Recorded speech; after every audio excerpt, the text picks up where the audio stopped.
जय श्री राम, श्री राधे, हरिओम। मैं अपने एक जीवन की बात लेकर आया हूँ और अपने जीवन का अनुभव भी। आज से 2 वर्ष पूर्व करीब मैंने एक वीडियो डाला था एक भाई के लिए कि भाई एक दूसरे का सहारा होते हैं, छोटा हो या बड़ा हो, एक दूसरे का बाहुबल होते हैं। 2 भाई अगर एक साथ हैं तो समाज के कितने भी लोग आ जाएं, कितने भी लोग एकत्रित हो जाएं, उन दोनों भाइयों का कुछ भी नहीं बिगाड़ सकते।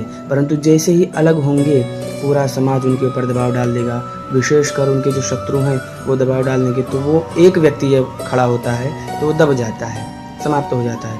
परंतु जब 2 भाई एक साथ हैं तो पूरा समाज क्या कोई भी आ जाए उनका कुछ नहीं कर सकते। ठीक उसी प्रकार पे एक भैया हैं, उस पर कमेंट भी किए थे कि नहीं हमारे भाई साहब ने ऐसा किया था, वैसा किया था, ये हुआ वो हुआ। हमने उस पर टिप्पणी भी की थी। हमने उस पर ये कहा था कि आपसे कहीं ना कहीं भूल हुई है।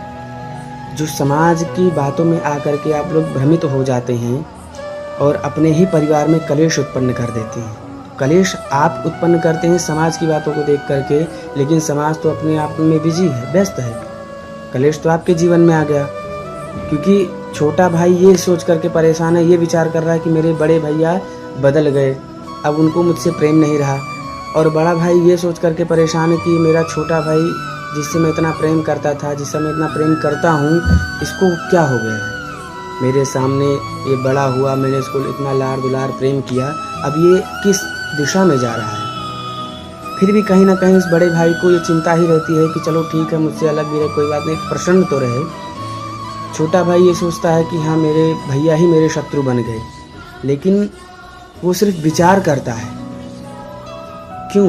क्योंकि समाज कहीं ना कहीं इन दोनों को अलग कर देता है और ये दोनों भाई आपस में ये समझ ही नहीं पाते कि इसमें दोष किसका है, समाज का या फिर अपना। समाज तो अपना कार्य कर ही रहा है, जो शत्रु हैं वो अपना कार्य तो कर ही रहे हैं, क्योंकि उनका काम क्या है, एक दूसरे को लड़ते हुए देखना। परंतु 2 भाई जो हैं उनको आपस में देखना और समझना है कि हाँ हमें लड़ना है या समझना है। भ्रम में आकर के लड़ जाते हैं, इसलिए एक दूसरे के शत्रु बन जाते हैं।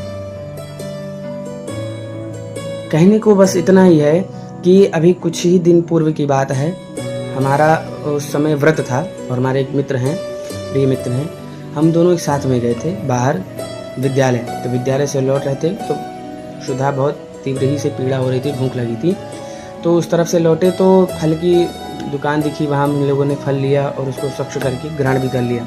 मुझे ये विचार आया कि हाँ हमारे जो मित्र हैं उनके पास धन होगा, उनको ये विचार आया कि मेरे पास धन है, बल्कि धन हम दोनों पास नहीं था, उपलब्ध नहीं था। कई मित्रों के पास हमने संपर्क भी किया तो किसी ने ये कहा